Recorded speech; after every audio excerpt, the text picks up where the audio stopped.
what's up everyone, and welcome to Simulation. I'm your host, Alan Sakian. Very excited to be talking about the future of rap and nerd culture. We have Lex the Lexicon Artist joining us on the show today. Yay! Thank you for having me. Woo! Super excited. Very excited to be here. Yay! And huge shout out to Ron for finding you, working with you in the past, and then recommending to get you on the show. Yeah, I was trying to think. How did we meet? Do you remember? I was doing the thing at BFF.FM. I'm trying to. I don't remember. Somewhere on the internet. That's how everyone meets everyone nowadays. Yeah. I think we met on the internet, and then we met in person, and then you invited me on Fried Chicken, and then this happened. Yeah. So yeah, exactly. So Lex has been on Fried Chicken too, and now Lex is on Simulation. I know. And those that don't know yet, Lex's background, she is Lex the Lexicon Artist, Taiwanese-American rapper, writer, and creator. And she writes songs about nerd culture, personal identity, and her experience as an Asian American human being. Nice. And you can find all the links in the bio below, thelexiconartist.com, as well as the Bandcamp, Facebook, Instagram, Patreon, YouTube, and Twitter links. So go follow, go explore her work. All right, let's start things off with one of our favorite questions to ask our guests. What are your thoughts on the direction of our world? Oh, well, it's certainly going to be an uphill battle from here on out. I think people are getting smarter. I think overall, people are getting more educated. People are getting healthier.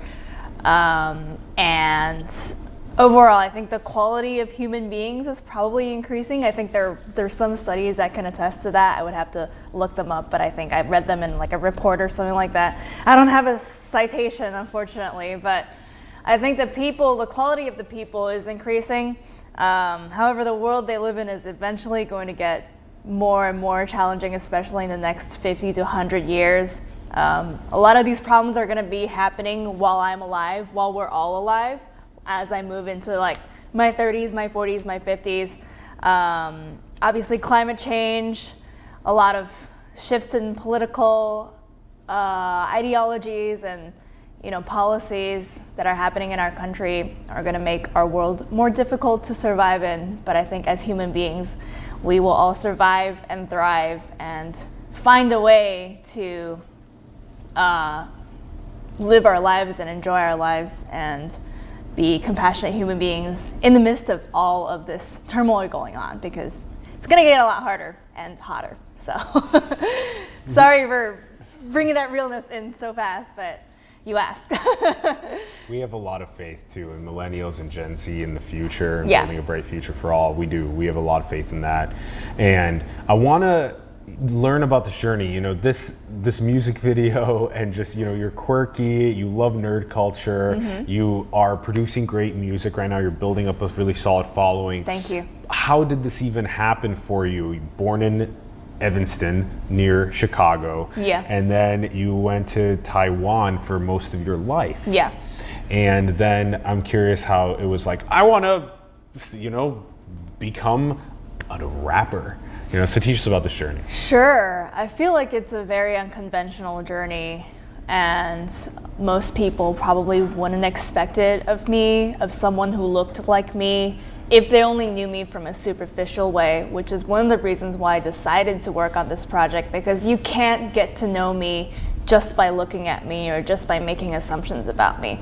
There's so much experience and so many stories that go underneath this kind of generic look of an Asian American woman or person that you can make a lot of assumptions about, but you can't really see what's really going on. And making a rap project is kind of my way to express what's really underneath the surface and kind of expose who I really am as a person to whoever's listening. So yeah, it's an unusual journey, and honestly, considering the culture that I was brought up in, most people probably wouldn't have gone on this path, because I don't know how popular hip hop even was in Taipei when I was growing up there, in the late 1990s, throughout most of the 2000s until 2012. That's where I was living.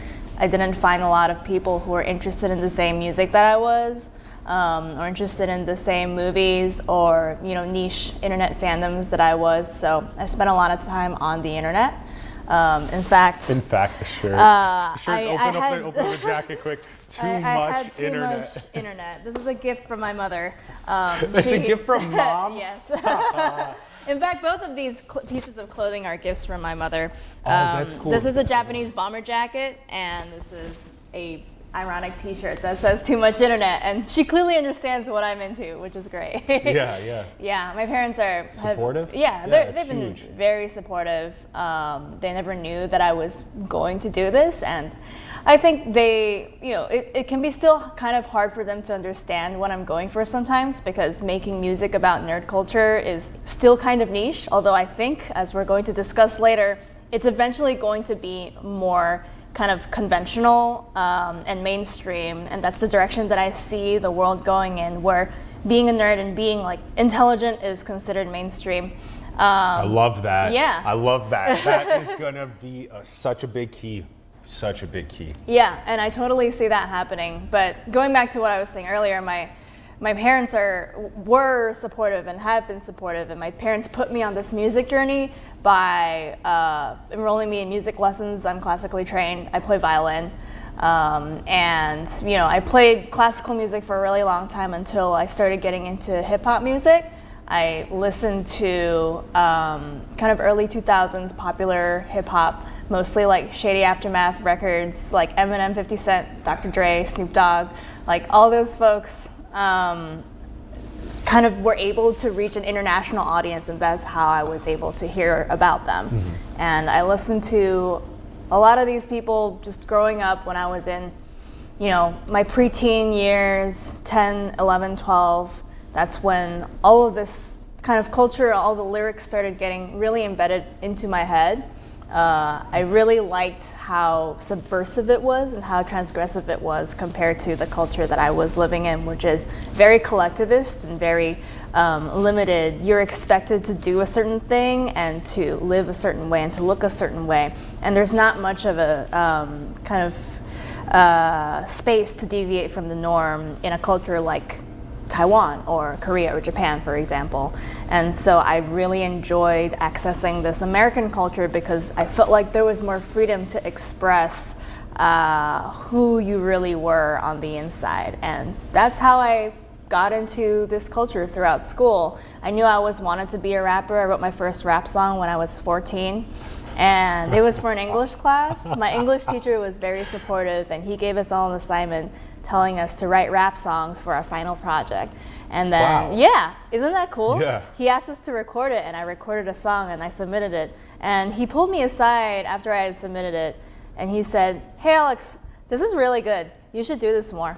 And I was like, I never forget that. I never forgot that. Wow. So yeah, that's how I got here. I mean, I went to college. I still had to fulfill the expectations that were had of me. In Asian families, you're expected to go to and finish college. And so I did. I studied something I was interested in. I studied psychology.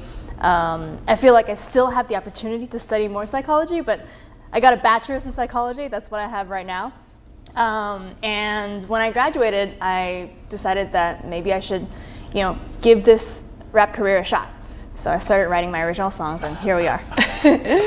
Wow. Yeah. Okay. All right. So when you're young, you're like 11, 12, you're in Taipei, you're experiencing quite a bit of the this collective vibe, which in so many ways this is a different cultural social fabric than the United States and a lot of Europe, let's say, and just a more collective versus more individual, let's say. And so when you're hearing the music of Dr. Dre and Snoop and Eminem getting all the way out to Taipei even. Right. And then that was inspiring you to kind of unleash your own inner self. Yes. That's so cool that these things pieced together with it was an English teacher that enabled the writing project, the rap writing project at 14. Yeah. Yeah, see, this is the kind of cool stuff. It's a very common thing of people that sit here is that when they speak, it's like, oh my gosh, the doors, the influences, The kind of butterfly effect. If I hadn't had that English teacher, I may not have ever had the guts to write something original. I had written like Weird Al style parodies and stuff, and I was trying to take existing material and adapt it based on my own words and my own thoughts. But that isn't really like a way to be something other than Weird Al. You know Weird Al, right? Yeah. And it's like, again, listening to all those top 40 hip hop artists when I was younger, I listened to their experiences and I immediately understood that that was not my experience, and I couldn't appropriate that experience and pretend that it was mine. But I could easily use the medium and the cadence and the way that they were writing these words and the attitude behind it, that kind of braggadocious attitude of a hip-hop artist, and I could apply that to my own experiences, and I could adapt my own experiences and deliver it with that same medium without kind of pretending that I'm necessarily, part of this, how do I say it? Like appropriating their culture. Does that make sense? Or pretending that I'm a part of them when I'm really not. Yeah. But the vibe, I see. Yes, the vibe is critical, and you have been carrying that vibe still through. Yeah, it's just great. It's great. I'm wondering, with this, how did you then? Can you give us a little bit of context here, just so that we know what are some of the cultural fabric vibes that occur in some of the Asian countries that push a little bit more towards that collective mentality, and then and how do you feel about some of the benefits of that versus some of the fact that it was inhibiting your own identity as well?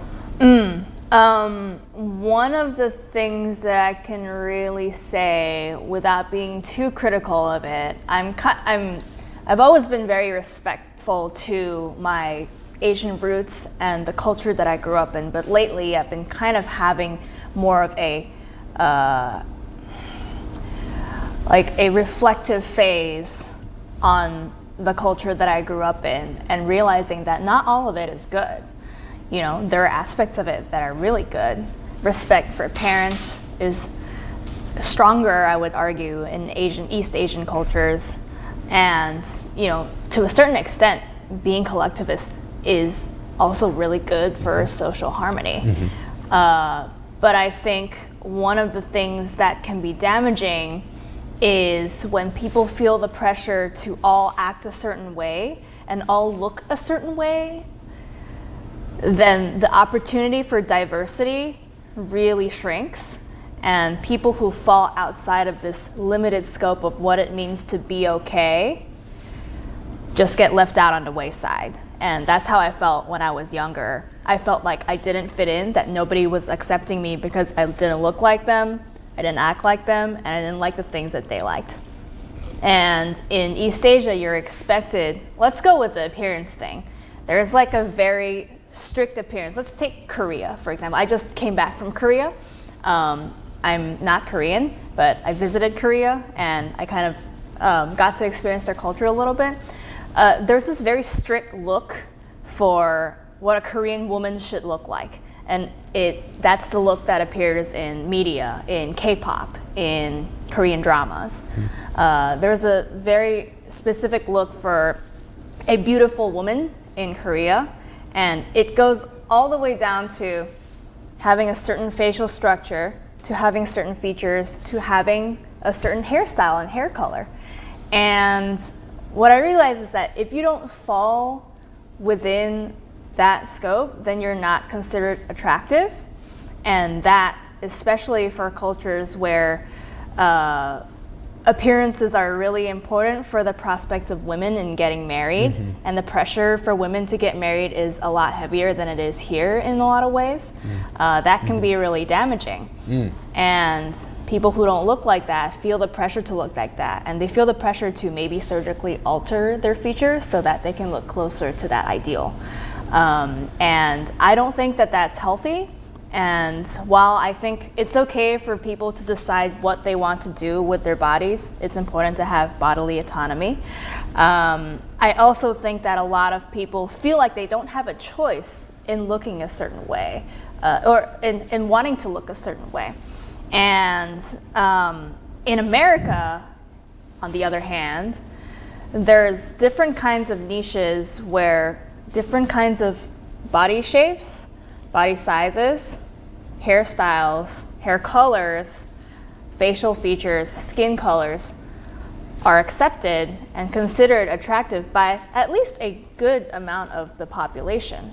It's like the decorating the avatar. Right. Yeah. Exactly. So having more of this diversity and having people who accept people who look different, a wider range of it's okay to look like this, makes it so that people don't feel so bad about the way they look, right? And people feel more accepted. And people can always turn on the TV and find someone who looks like them and say, hey, it's okay to look like that. I guess I'm an okay human being, right? And so that's one of the major reasons I think collectivism can be bad. It limits diversity and it limits the amount of people who can be role models for other people in the world, you know? And then give us the good on the social harmony side of things too. The good on the social harmony. I think especially when it comes to family dynamics, there is a level of respect and a level of gratitude coming from children to their parents, to their extended family, to their grandparents, to their aunts, to their uncles. Big extended families can be somewhat common in Asia, although it's getting less common because of declining childbirth rates. But traditionally, Asian cultures have had big families who all live together. And this value of family and the recognition that regardless of the flaws of one's family, a lot of times they are like looking out for you and trying to do the best for you, even if, you know, it can be misguided sometimes. I think it's really valuable and shaped me a lot as a kid and shapes me a lot as an adult. I will always feel grateful to my family, regardless of whether sometimes I agree with them or not. And I think that really promotes a very healthy, you know, collective, healthy community that a person can exist in, you know, even if they don't have that many friends or have a relationship, they can always depend on their family. Yeah, this nuance I've been also trying to help explain to some of the people that have only been in the West, it's really hard to. It's good that you gave both of these perspectives. You grew up, you've now spent a good amount of time in both of these environments to have this deeper nuance.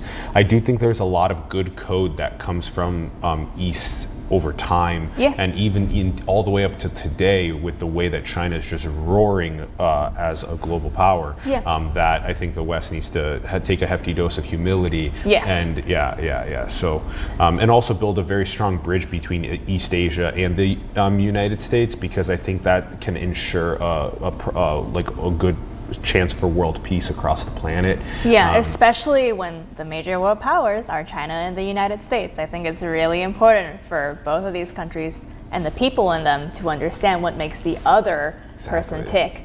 And a question for you, how familiar are you with East Asia in general? Like, have you spent a lot of time there?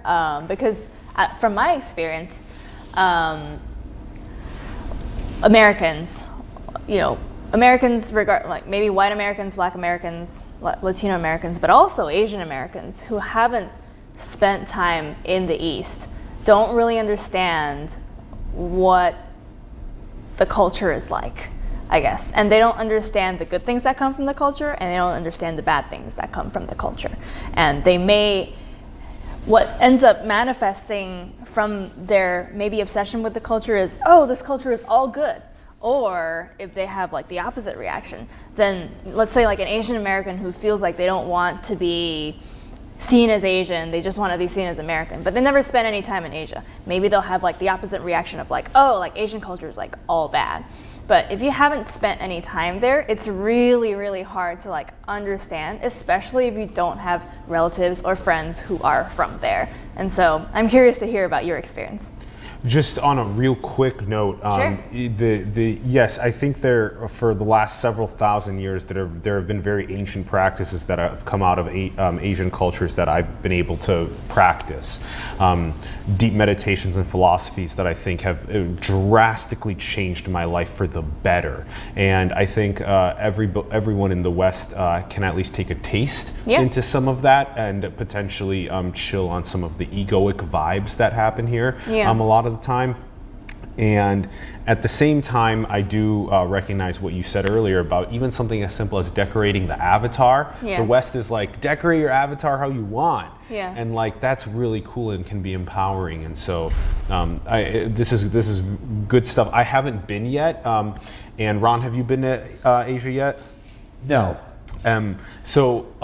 I'm not saying that you're not an expert. I'm sure that you've studied it a lot and read a lot of books. I'm not trying to call you out. Totes. And there's crazy things happening like the Belt Road Initiative. There's so many interesting things that are occurring in that part of the world, and even in the last thousands of years. But just on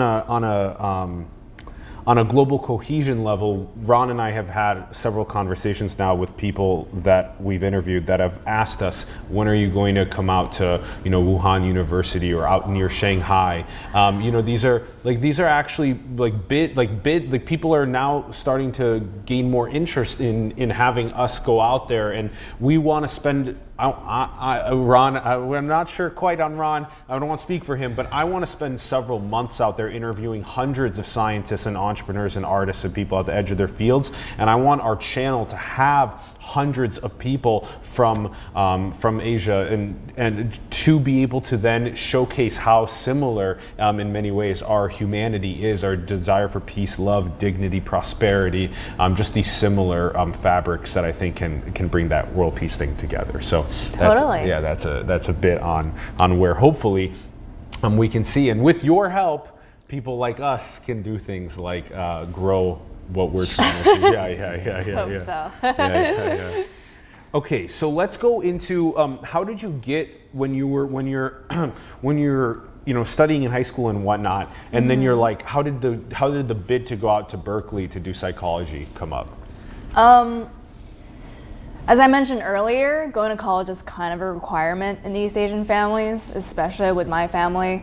My family is a family full of academics. Both of my parents went to like higher education, and my dad went to higher education, and so all my family is well educated, either in law or in medicine, or I don't think we really have any engineers in the house, but yeah, like my family's super educated. We're all academics, and we were expected to be academics. And my older brother ended up going to law school, so he ended up following in the path of the academics. Where did he go? Duke Law. He just graduated. He went to the U.S. to Duke. Yeah, okay. yeah. Interesting. Yeah. So then you were also finding your way out. Okay. Yeah, we both went to college in the U.S. He went to the East Coast. I went to Berkeley, and he just graduated from law school. I've been doing this, but you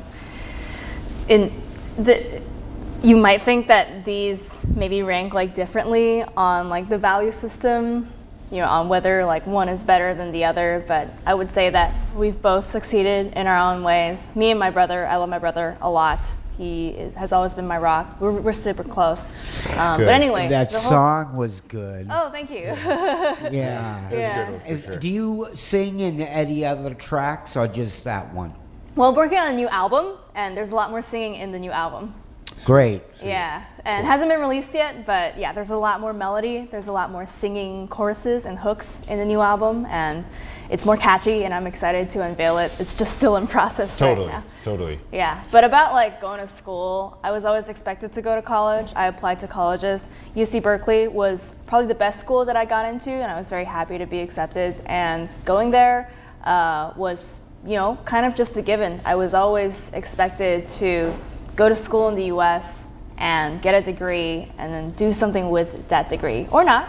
I don't know if I'm specifically using my degree to do rap music now, but There's some overlap. There's plenty of overlap. There's lots of overlap. Yeah. I like writing very psychologically driven, analytical songs that kind of engage my knowledge about the brain and emotions and things like that, stuff that I learned in school. So a lot of my education actually comes through in my writing. That's right. Yeah. And that's a big part of the future of rap, is embedding some deeper, potentially scientific, potentially meaning. There's, rather than some of the existing, what we could call the money, women, materialistic possessions. There's a lot of that, and I think a lot of that appears in mainstream rap nowadays, especially in kind of the mumble rap generation, where it's just kind of people going like, about, money, drugs, whatever.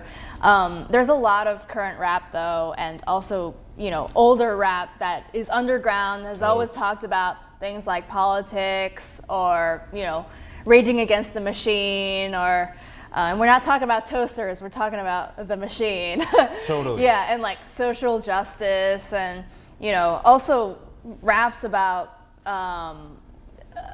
like varieties of different pop culture icons, like movies or like horror or books. I think that has always existed, it's just always been underground. So my expectation for the future of rap is that that kind of stuff gets more popular. And I'm already seeing it with, let's say, rappers such as Logic, who are really kind of getting into the spotlight nowadays. He got a feature in Rick and Morty, right? He did like a cameo on that show.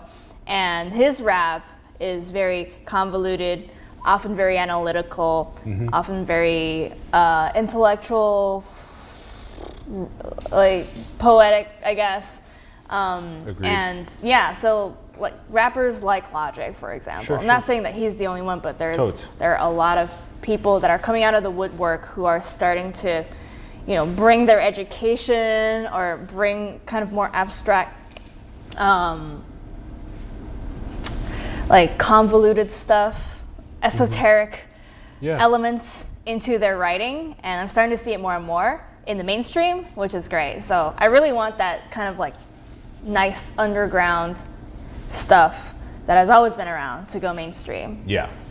And the generation that we're a part of, and even younger than us, I think is going to be a big part of pushing that up, having music that has meaning embedded in it, spiritual music. Like, when was the last time a rapper rapped about CRISPR or neural prosthetics or blockchain and cryptocurrency, right?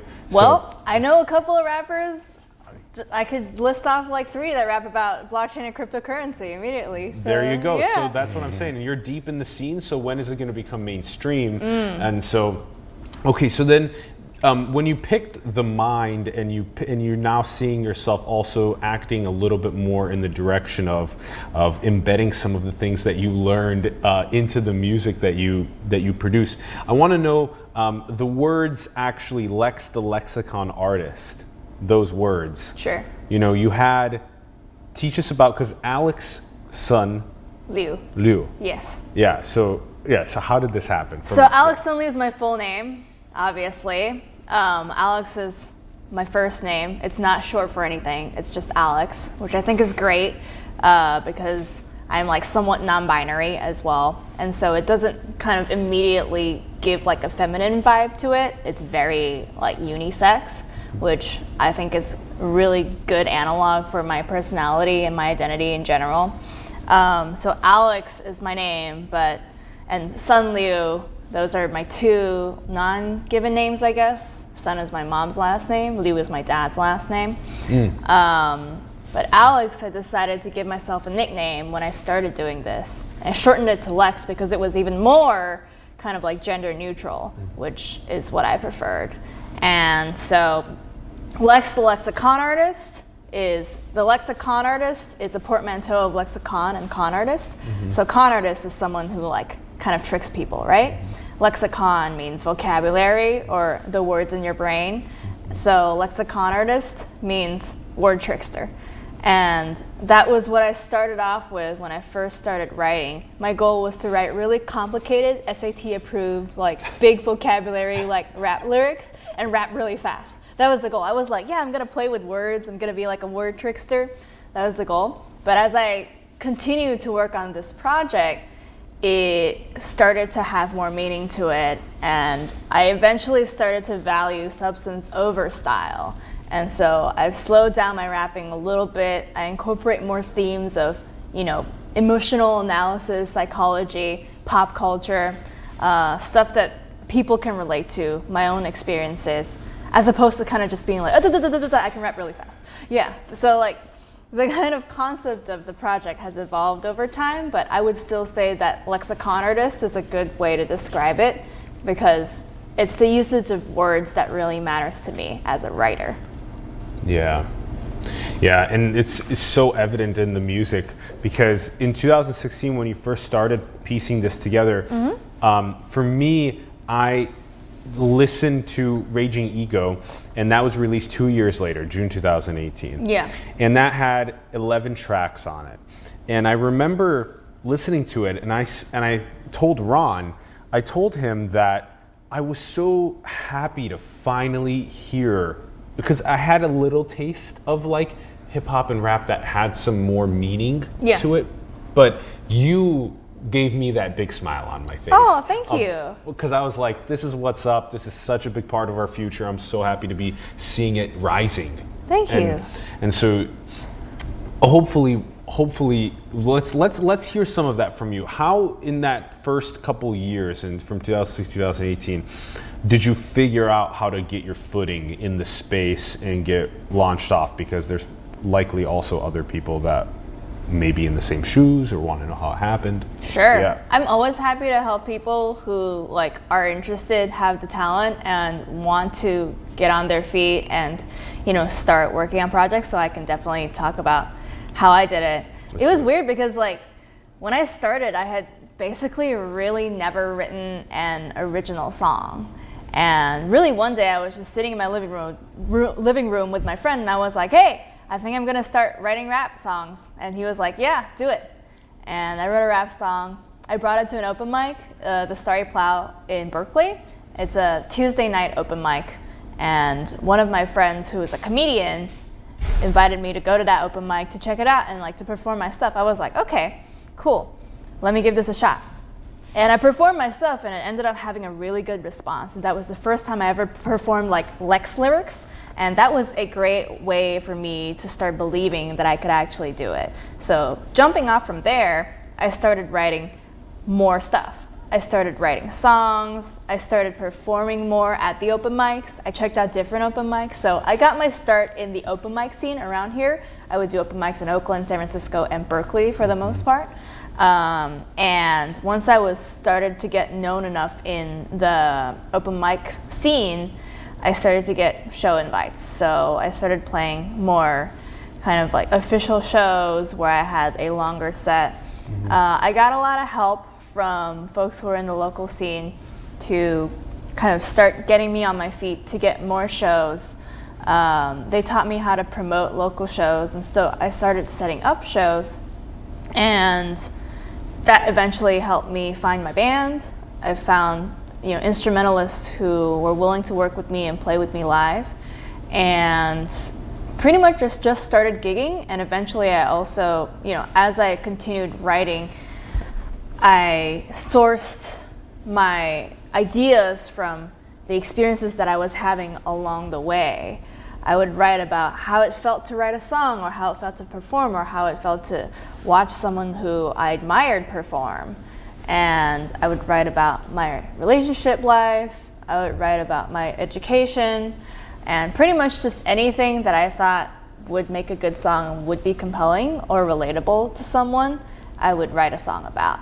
And that happened throughout the whole 2 years that I first worked on it, and I released all of the songs that I was working on in Raging Ego in 2018. So all of that you hear, the 11 songs, it was like throughout 2 years in the making.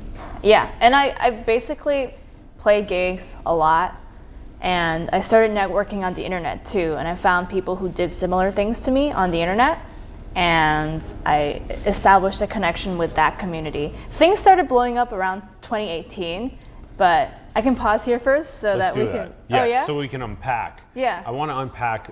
What were you wanting to pause for? Oh, I was wanting to pause because I felt like I was talking a lot. Okay, cool. I thought you were like, because I'm about to drop something quick. Okay, so now what? We can unpack. Yes. Yeah. So in like 2016, 2017, I think this is also very similar with artists, with comedians, with musicians, with rappers, that there's always this period of like open mic, or like, you like the first time it's like, I'm gonna write, okay, great, and then it's like, I'm gonna perform, it's like, great. So go and get it, do it. Yeah.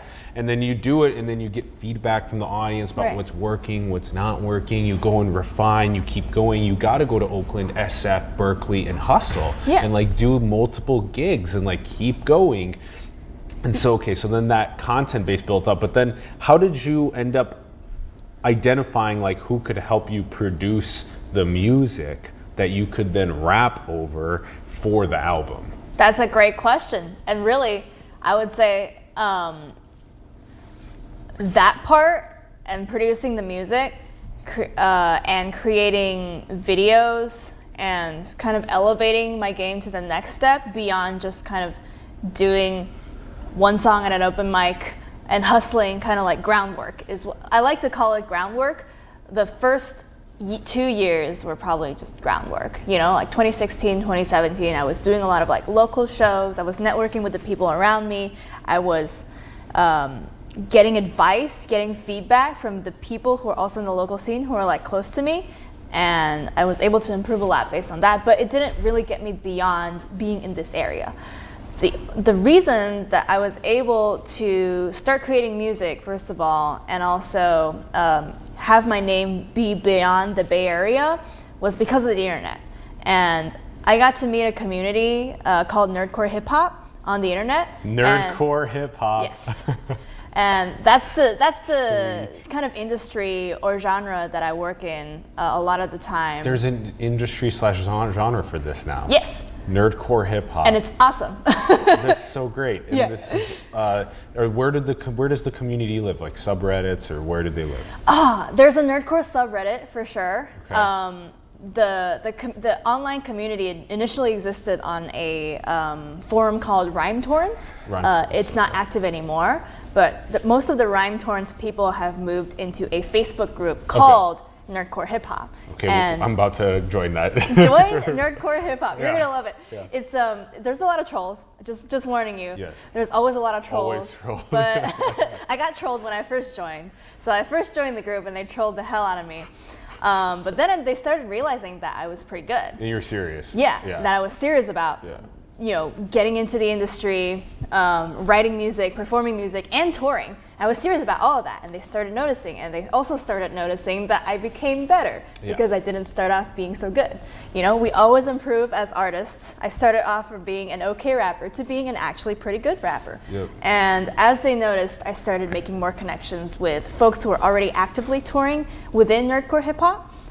There's an official South by Southwest Nerdcore showcase. Sweet. Yeah, there's a music and gaming festival in Maryland that's also very well attended. It's called MagFest Music and Gaming, and that's kind of an intersection of gaming-related rap and video game music, chiptunes, things like that. Yeah. And so I was able to perform at both of these events basically this year, 2019. Nice. So because of the connections that I made through Nerdcore Hip Hop.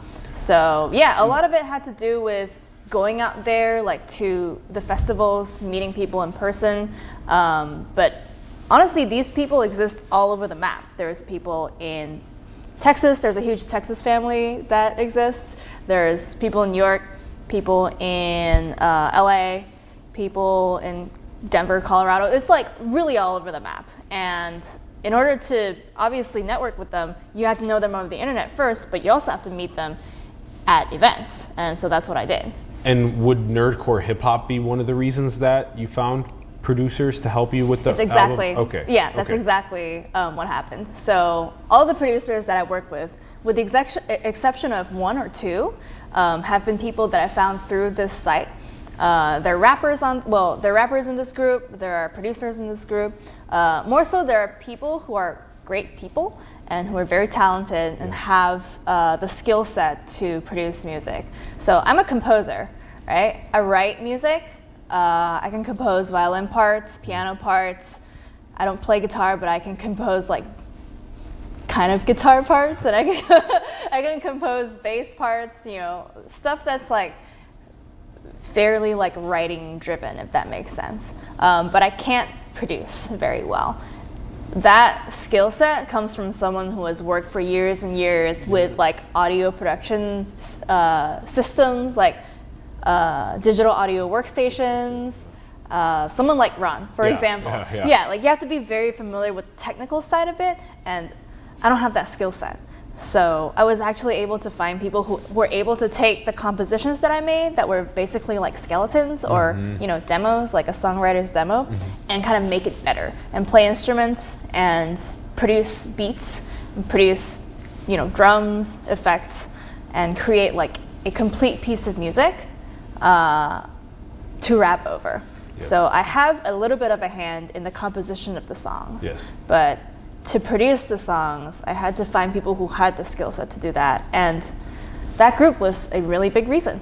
Yeah, see, your resourcefulness, that's a major key of people achieving what their ultimate destinies are, is how resourceful can you be along the way to find nerdcore hip hop? How resourceful can you be? Because to be able to find that community, go to the community's events, connect with the producers there, ask them to help you produce the music that you're working on, you know, and be fearless about how we're going to end up falling on our face along the way, and it's not going to be as good when we first start. So love hearing these stories. And then you worked with multiple producers to make the first album? Yeah, there's so many producers on there, and that's kind of how I prefer working anyway, because I like having a variety of different styles. I try not to limit myself to one genre. I've done like a surf punk track with Michael Kill. I did like kind of a chiptune punk track with Cloth and Pop. And there are just a variety of different styles and sounds on the album. And I always want to engage those different influences that I have, from rock to metal to chill jazz. You know, there's so many different types of music that I could rap over, and I don't want to limit myself to just one sound, so I like working with a variety of different people. Yeah, but all of that kind of, all of the ideas, all the executive production, like how the album's going to shape out, what the themes are going to be, that's all me. And yeah, your songs are also tons of, like you said, tons of different producers that are giving you different beats, which is awesome. And then also you have the names of the songs and what you talk about them. Like Sales Freak, The L Word, Curse of Curiosity, Psych Major, Mistakes. You really like those titles, huh? Because it's not like My New Ferrari, you know? Like, yeah. I'm gonna write a song called My New Ferrari. Yeah, just because it's gonna be so fake, because I don't even have a car. That's good, yeah, exactly, yeah. Hey, Lex.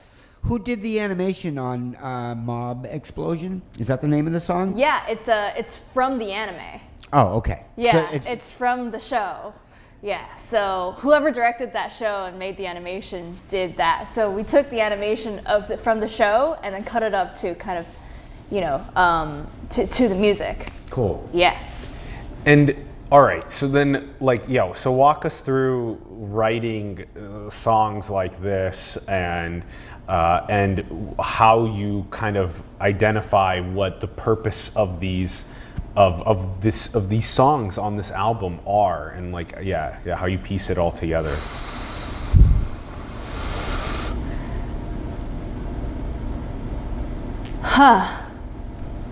It's an art, not a science. That's what I have to say about that. It's you can't control creativity. It's one of the many curses of creativity. Some of it is a science. Music is quite scientific. Like, you know, music theory is very mathematical and very scientific.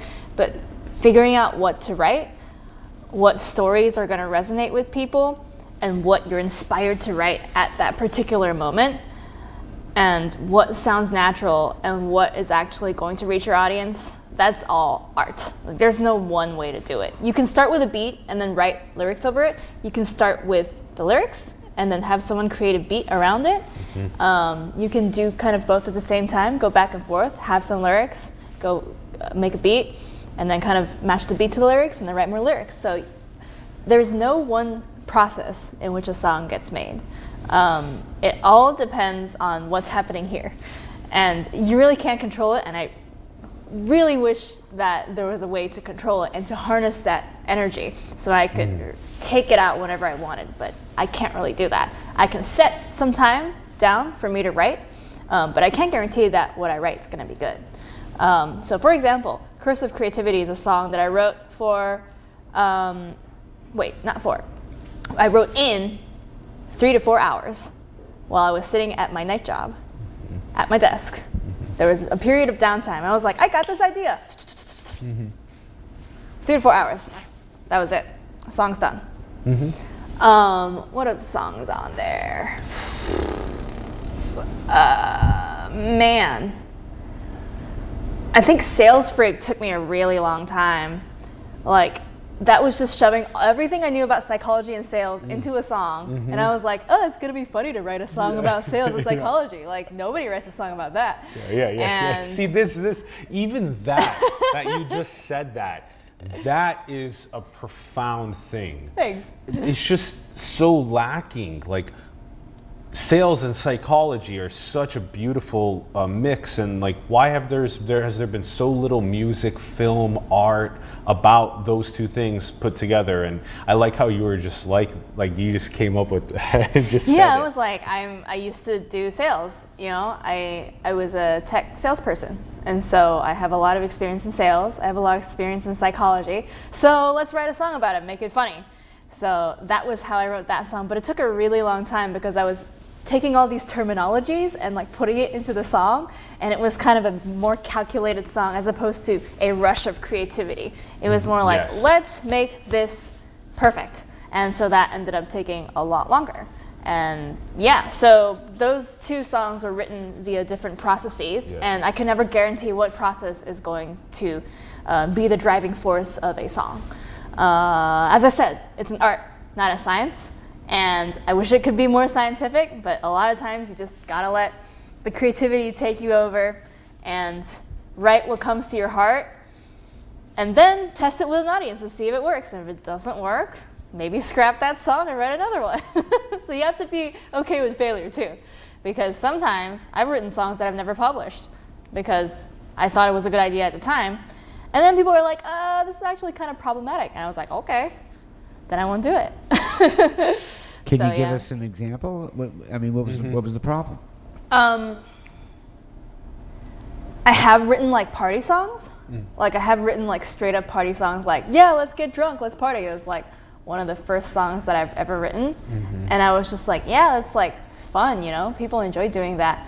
And then people were like, is this actually making a good message on alcoholism and alcohol addiction? I was like, you know what? I don't think it is. So I'm gonna scrap it. Excellent. Well, everybody that knows me knows that I would have appreciated it, Lex.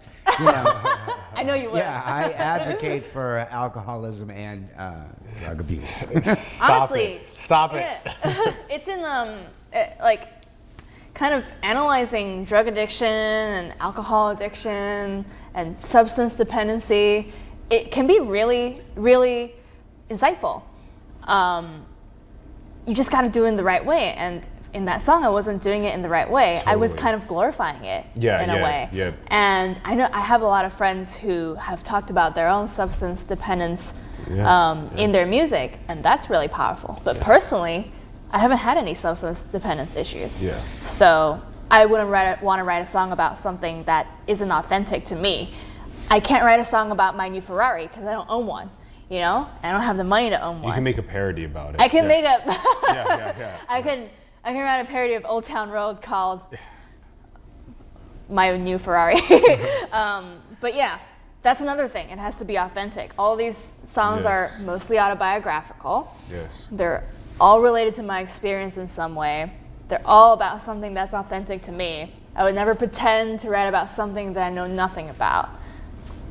Except the L word, love. Yeah, I also experienced that. I experienced that, which is why I wrote about it. But yeah, it's that one's a weird one. I told you earlier that like. I love the weirdness. It's so weird. I love the weirdness. People think it's such a good song. Like, I have so many fans who are like, I love that song. And I'm like, man, that's like, I think it's so cheesy, but I felt like I had to write it. I don't even perform it anymore. But like, maybe I should bring it back. The more weird and is like the more self-expressive, and so I think we're totally so revealing. We're totally moving to a culture where the more weird it is, that the more real it is, the more authentic it is, and this is the type of stuff that we really want.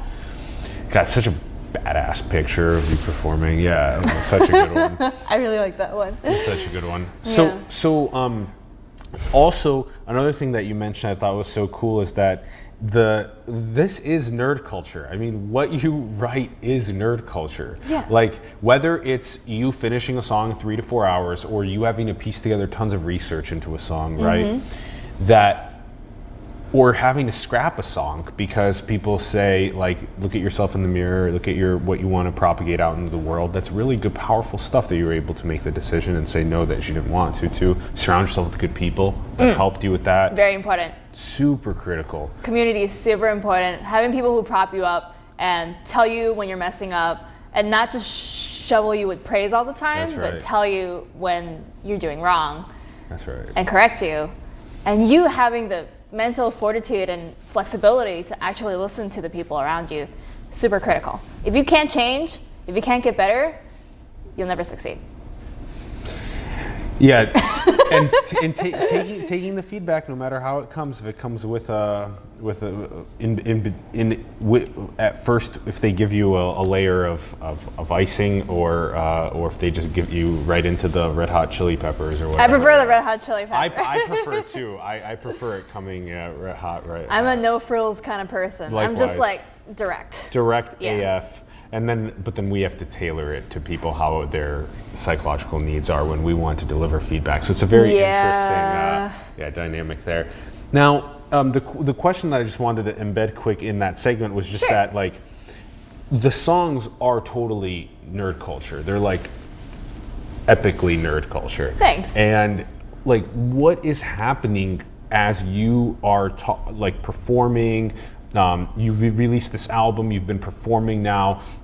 And even this is even before talking about the newest album, Special, which came out 5 tracks January of this year. Yeah. And then you mentioned the Meg that you went and performed at and stuff. Correct. So there's places you went and performed at. It's just, and you're performing around the Bay with your band. Yeah. But just like, what has been the feedback that you've been getting from people online that are telling you about nerd culture and your songs, as well as the audiences live? Yeah, teach us about that. I get a couple of different reactions. I can tell you about the ones that come up the most often. I think number one is people find my stuff relatable.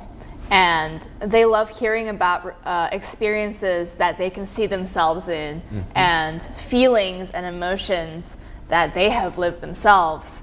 And so they're able to listen to my music maybe in the car, on the way to work, on the go, at the gym, pump themselves up, lift themselves up emotionally, and have a strong emotional effect on their own lives because they can understand what I'm saying.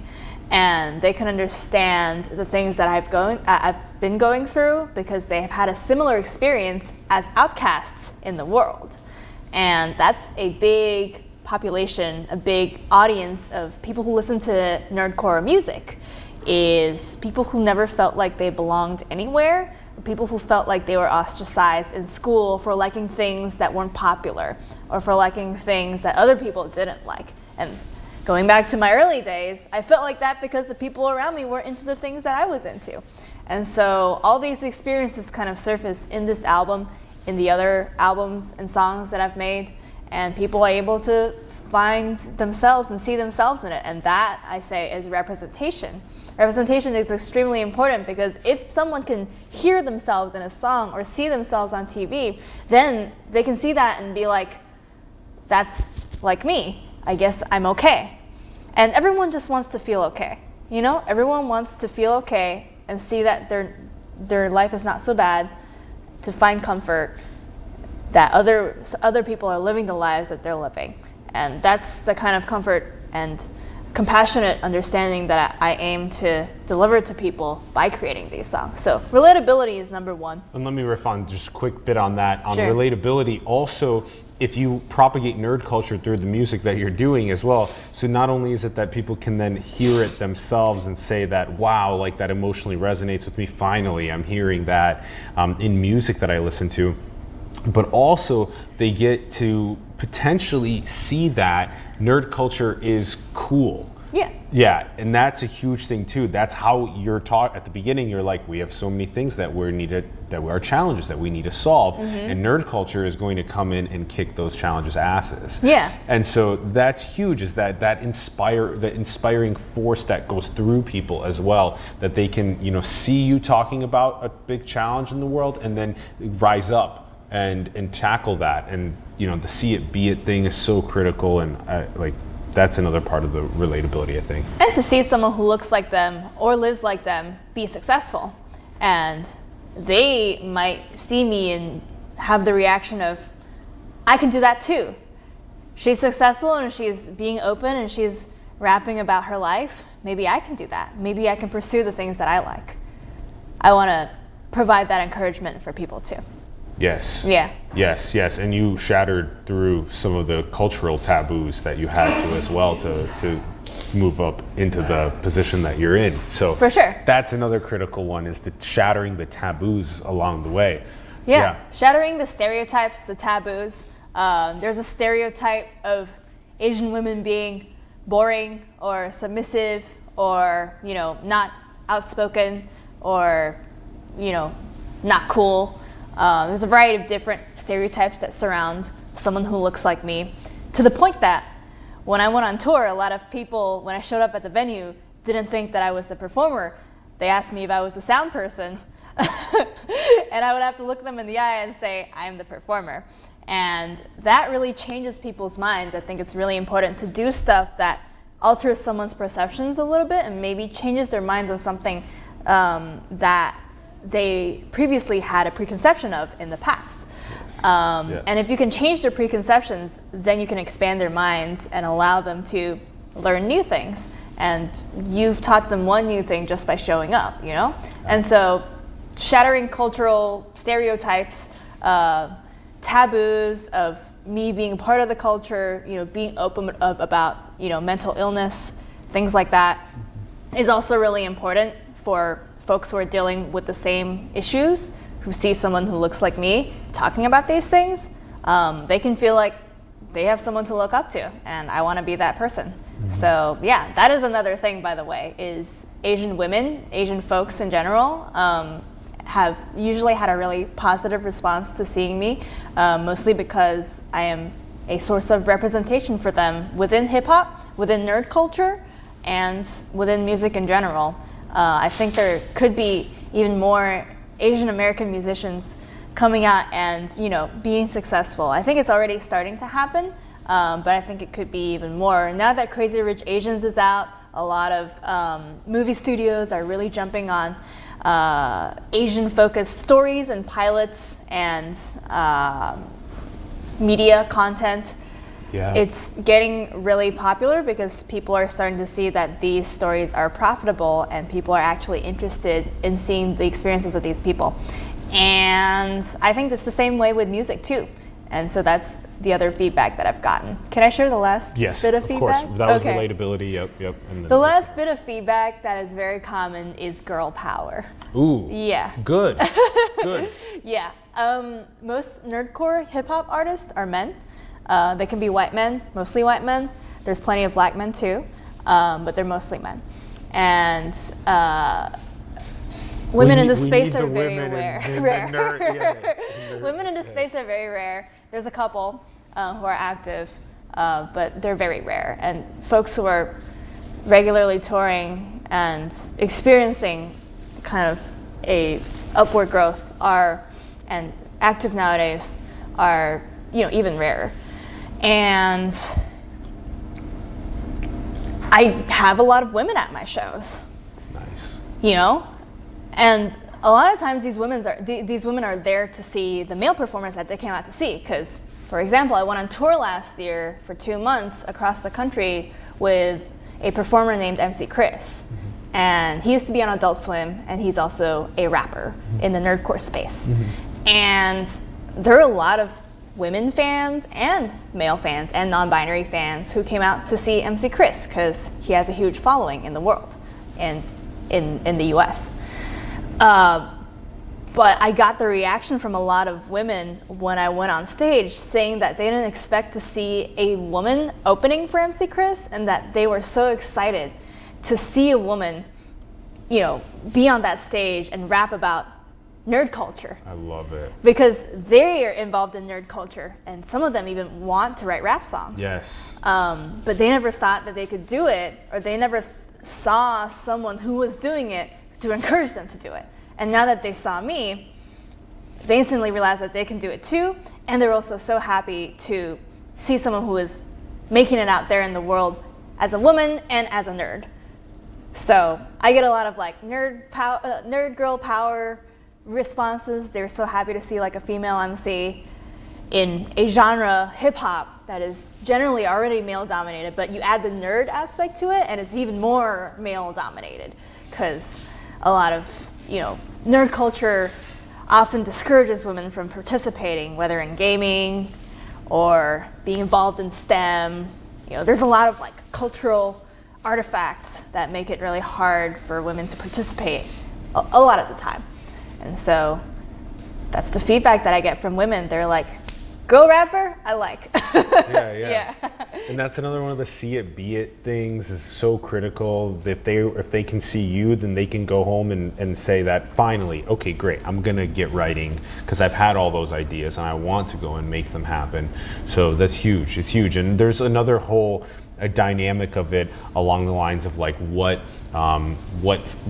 females can bring to the table of values and principles that are sometimes lacking for what men are trying to build or work on. So see it, be it. Yeah. I like that. Yeah, see it, be it, 100%. Yeah. I might write a song called See It, Be It. I love it. Yeah. I love it. That's huge. That's huge. And you know, another interesting thing is that what is their name? Jojo Siwa has a song about that. Oh yeah? The young girl down in LA, and yeah, if you can see it, you can be it. Yeah. And like, so her, that's another interesting thing, is that hip hop and rap seems to be moving in the direction of also inspiring and engaging at deeper levels than just materialism and all the other gunk. Occasional materialism can be a lot of fun, but it shouldn't be all of it. Yeah, totally. Yeah, however people want to live their lives. But the uprising of nerd culture is coming. Okay, other thoughts that I think is important to explain. Sure. You have your band, guitar, a bassist, a violinist, and a drummer. Mm-hmm. You guys do live shows in the Bay. And then, so for those that are local, you can find that info on the website, right? lexiconartist.com. Yeah, I don't think I updated my most recent show, but the upcoming show, but I'm going to be playing at FanimeCon this weekend, so... Yeah, that's the 25th. Yeah, the 25th. Yeah. And that's FanimeCon is in San Jose. It's an anime convention, and the event is Music Fest for FanimeCon, and it's the official music festival for the convention, and it's happening in the music venue that's across the street from the convention center called San Jose Civic. And that's pretty much it. We're playing along with a couple of other great bands and also some bands from Japan. So nice. There's like international headliners and also local opening acts, and we're one of the opening acts. So sweet. It's pretty awesome. I mean, San Jose Civic is, I think, seats 1,000 plus. It's a big venue. Yeah. It's a big venue. Like, that's a... Looking forward to it. It should be fun. Crush it. Yeah. Crush it. Yeah. I know. Huge. That's coming up on 25th. Also, you have another NYC performance on June 8th. Yeah, June 8th. That's going to be a solo performance, working with a couple of my Nerdcore Hip Hop colleagues, Dualcore, Michael Kill, Shaver the Dark Lord, and Word Burglar. So all of these folks are like in the nerdcore hip hop scene, so to speak. They work in different kind of fields, like hacker rap. There's some, as I mentioned earlier, there's some rappers that rap about like, you know, blockchain and, you know, hacking and pen testing and stuff like that. Awesome. And there's also like pop culture rap and, you know, wordplay and all of that sort of thing. So that's going to be more like a specific nerdcore performance, and that's happening on June 8th. And that's part of like a security conference that's going on over there that is actually more of a secret. So I don't know if I could share it on here. Okay. Okay. No, cool. I think it's fine. It's called HushCon, and it's like an invite-only security conference. Sweet. Yeah, but Sweet. it's happening in New York City, June 8th. Okay. Yeah. And then, okay, this part's also. This is something that almost every I think artist, entrepreneur, creator, just every person I think goes through this existential crisis that happens in life. And you published some content about some of the ways that you were feeling about this. Content is one way to put it.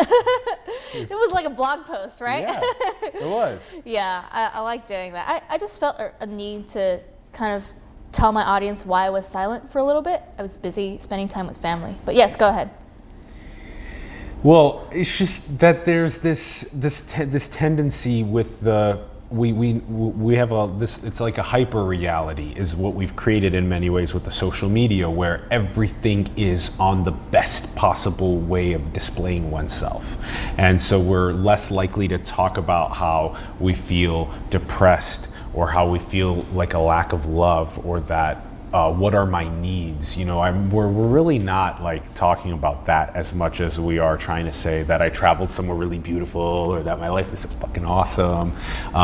So there's kind of like a shift that I think that is happening a little bit, like an occasional funny selfie like that, that we take and stuff. Like these are really, I think, important things to highlight. And so when you made that post, I also realized how, you know, we also have went through a lot of ups and downs with building this, and basically every creator goes through their ups and downs through the past, even through, exactly. And so tell us a bit about your trajectory with that, with the last, couple of years and the ups and downs that you've been feeling.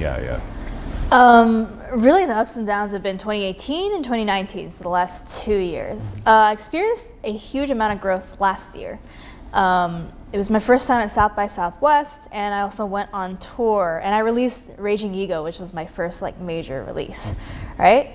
And so I was experiencing a lot of momentum and a lot of speed in my career, and I grew really fast, especially when I went on tour. It was a really great opportunity for me. I made a lot of fans on the road. It was very, very successful. This year has also been equally as much work, but the success is showing itself in ways that are maybe not as immediate and maybe not as obvious. And so I've had to kind of grapple with that and understand that just because I'm not experiencing success at as fast a pace as I was experiencing it last year doesn't mean that I'm a failure. And it's been difficult because I have done two, I think, it's gonna be 3 now, but it's like 2 like major festival gigs, and then like, some gigs in the middle. I've been working on stuff. I released a project earlier this year, but really I'm trying to match the success of last year, and it's always a constant feeling of pressure, like, oh, am I gonna move as fast as I did last year, and am I gonna be as badass as I was last year? And if I don't, does that mean my career is over? And I think maybe that's why creatives experience that. We're constantly worried about what we're doing, and whether it's going to succeed, and whether any of it is even meaningful at all, and whether any of it is changing anyone's mind. And that's an experience that I went through when I took a little bit of a break earlier this month. Throughout an entire month, I visited some family in Korea, spent some time in North Carolina for when my brother graduated. And it was really a time for me to reflect on the course of this project so far, whether it has been meaningful to me and has brought me joy, whether it's brought other people joy, and essentially whether I should continue doing it. And I think I'm not going to quit anytime soon, but it can be discouraging sometimes because you wonder if it's really making any difference in a world that is impacted by such negative forces all the time, by political policies, by climate change, by a lot of suffering that's going on in this world, that I'm not sure writing silly songs is really going to change. And I always want to do stuff that has an impact on people, and ultimately I really want to change the world. Right now I'm just assessing whether this project that I'm doing is achieving that goal, or whether it's just something that I'm using to feed my own meaningless simulated existence. And, you know, sometimes I think maybe it really is a little bit of both. We have to live in the moment and do the things that we enjoy, and we have to bring immediate joy to others. That's exactly what music is for. It's for people to listen to and for people to enjoy and for people to experience like immediate pleasure in the moment. But whether it has any like long-term effect on like the way our world works is like something that's a little bit more disputable, especially when I write like, you know, kind of just off the cuff like silly songs that don't really have anything to do with, you know, like social justice or whatever. And, you know, I think that's where like the existentialist question comes. Is what I'm doing important? I think what you're doing is important. Do you think it's important? Yes, and I think that you are being very hard on yourself because Really? Yes, because what you are doing is extremely important, and sometimes here's one of the things that people don't see is that it's hard because of hedonic adaptation that we're constantly adapting to the freshest level of where we're at, that it's really hard for us to objectively look back and say, holy fuck, I am so grateful. I can't believe that I made it through that last year. Look at how many fans came out to my shows. Look at how many of them tell me about the girl power. Look at how many of them, you know what I mean? Yeah. So to really objectively reflect back and be like, wow, my work is impactful, and furthermore, I don't even know what it is really happening. The butterfly effect, when people comment on the videos and say certain things about how we changed some of their perceptions or changed their life, that we don't actually know what they're going and telling their family, their community, what projects they're building, what challenges they're solving. The butterfly effect is so hard to calculate about what work how many people you're impacting and what they're actually doing with what you've taught them. Yeah. And your music isn't just silly. It's also meaningful. Nerd culture is a ton of meaning embedded into it. So I think that you're rightfully existentially saying like, oh, like could I possibly be impacting 1 billion people within 3 years with some major project? Like, we also, you know. You get it. We get, yeah. But at the same time, like, I'm glad that, you know, that you've given me that, like, that you get that you do have serious impact at the same time. Thanks. Yeah, it's hard. I am my own worst critic all the time, you know? Like, I will always find a reason to belittle myself and think that what I'm doing is not important. But when I look objectively at what I've done, as you said, I can never properly measure what kind of impact I'm having. I can never even properly measure how many people are actually seeing my stuff. Yeah, I have view counts on YouTube and listen counts on Spotify, but it goes far beyond that. Like, some people download it on their phones and listen to it all the time. I can't legitimately count that, and I can't count how much they're spreading it around to their friends, or, you know, whether it's maybe saved someone's life. I don't really know. You know, I don't know how big my reach is. And it always surprises me when I go out on tour and find out that people who I've never even met before have been watching my videos every single day. Yep. Yep, every single day, which Yeah. is crazy. And so then this is why lineages are very important. So if someone that has been impacted by your music can then write into you and tell you about what they've achieved after they were impacted by your music. Yeah. So that's why lineages are so crucial. It's a song that's what Curse of Creativity is about. It's about passing on that inspiration. I was inspired by someone, I inspire other people. Yep. I want to ask you about this. This is on the way out. I have a couple questions that we like asking, but one of them is that I wonder, we spoke quite a bit about this throughout, especially at the very beginning, but that what do you feel as though occurs pre-birth? Do you feel like you came from somewhere into the playground earth with an intention of sorts? Me personally, or everyone? You personally. I don't know if my destiny was preset at birth. I don't think anyone's is. I think we have all initially just been a clump of cells without a brain, without electrical impulses. No one knows what actually is consciousness. No one knows what creates consciousness in their brains. And so therefore, no one really knows what that consciousness is telling that kid to do. It just kind of appears at one point while you're developing, and then you get born. And so I don't think anyone's future and destiny is predetermined by right at birth.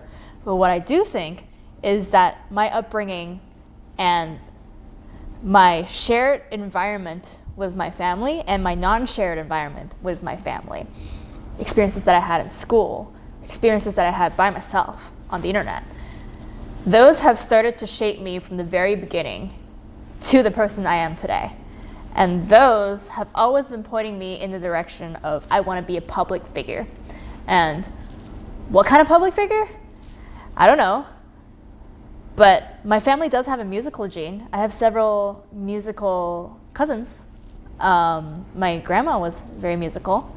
I have just kind of a musical sense in my family, and that was probably genetic. My education in music also helped me decide that music was something that I was good at and that I wanted to do. So eventually I've always, this desire for attention and this desire to impact other people, plus I want to do something with music, came together to create this. Nice. Yeah. Okay. Does that make sense? Yeah. And then how about, do you think we are alone in the cosmos? No. Of course not. It's impossible. Super impossible. Do you think we're alone? I'm asking the questions. Okay. I think there's so much nuance, but yeah, keep going. What do you think? It's very possible that we are living in a simulation. I don't know the technicalities of it because I'm not an astrophysicist, but Neil deGrasse Tyson said that we're living in a simulation, or it's very likely that we are, and we'll never be able to know. And if Neil deGrasse Tyson says it, then it's very possible. What I do think is that there are a lot of coincidences that have brought all of us into this world, that have made single-celled organisms somehow develop into multi-celled organisms, and somehow created nuclei around that holds in their DNA and became multi-celled functional animals with a nervous system and consciousness. There's so much coincidence that has happened here. And no one knows really how it works. I'm not religious, and so I don't think that it's because of divine creation or anything. What I do think is that process could have happened in so many other places in this universe. And this universe is too big for us to even comprehend. It's gigantic. I've seen kind of a video showing us as this tiny Earth and expanding out into the universe. The universe is ridiculously big. Did you see that photo of the black hole? That is so far away, and that is the size of 3 billion suns. Do you know how much a billion is? It's a lot. Do you know how big the sun is? It's really big. This universe cannot be measured. There's so many. There's an infinite amount of places and planets on which what happened to us could have happened. So I don't think we're alone in the universe. I just think we're never going to find out who we're sharing it with. And then you said you thought we were also in a simulation. Yeah, the whole universe could be a simulation. Like this gigantic universe where we're never going to find out where the other living beings are, the other intelligent living beings are. Could all just be part of a video game. I've had that feeling a lot of times. Feeling like I was living in the Matrix. There we go. In a video game. Yeah, like I was being controlled by someone else. Or just ultimate control thing. And obviously that brings us into the question of religion, right? As I said, that I don't believe in God. I'm not religious. But well, if there's a God behind the simulation, who really knows, pissed. right? Yeah, and like that, you know, did he set all this in motion? Did he create us? Did she? Did they? You know, it's really hard to tell. I don't believe in, you know, religious God specifically, but whether there's something behind the simulation, if we can find out that it's a simulation, I don't think we'll ever know. Unfortunately, I really want to know, but I don't think we can. And the last question, what do you think is the most beautiful thing in the world? Oh, man. I think the most beautiful thing in the world is someone who is able to be themselves. 100% authentic. Keeping it real. Yeah, keeping it real. Keep it real. Yeah, that's a great one. Excellent one, Lex. Lex, I've loved this conversation. I've had such a good time. Me too. I'm so glad I did this. Good. I'm so Yay. glad we did this. Yay. Thank you. Yay. We've loved having you on. This is super fun. This is really fun. Yay. I think it was one of the best interviews I've ever done, actually. Love it. I was chill, and I was composed, and you were asking some great questions.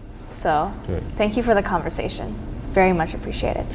We're really happy you were able to shine so brightly on the program, and Thank you. We have the excellent technical direction of Ron Vargas that has enabled. You do shine, Lex. I think you're a badass. I think you're very talented. You're very smart, and you just keep on doing what you're doing. Thank you, Ron. Yeah. Thank you. Thank you, Alan. Yeah, we need the nerd culture explosion, and you're right there. You know, you're right there. So Yes. I love it. Huge shout out to Ron Vargas. Thank you for producing and directing. Huge shout out to all of those that have been watching or listening. We greatly appreciate you tuning into the episode. We would love for you to check out some of the links below to thelexiconartist.com. Also, Lex's Bandcamp link, Facebook, Instagram, Patreon, YouTube, Twitter. Go check those out. Give the support. Become a patron. You know how to do it. Also, give us your thoughts in the comments below on the future of rap and nerd culture in general. Go and spread that out to your family, your friends, your coworkers, people online on social media. Get talking about the future of nerd culture. We need it to solve the biggest challenges ahead of us. And also support the organizations, the entrepreneurs, the artists around the world that you believe in. Support Simulation. Our links are below. Support the local ones in your communities as well. And go and build the future, everyone. Manifest your dreams into the world. We love you very much. Thank you for tuning in, and we will see you soon. Peace.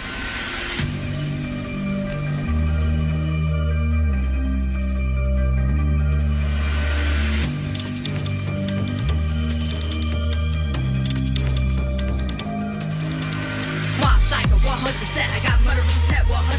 Took a step, happy to keep it self-pressed. Killing friends and family, call it self-defense. Mob psycho, 100%.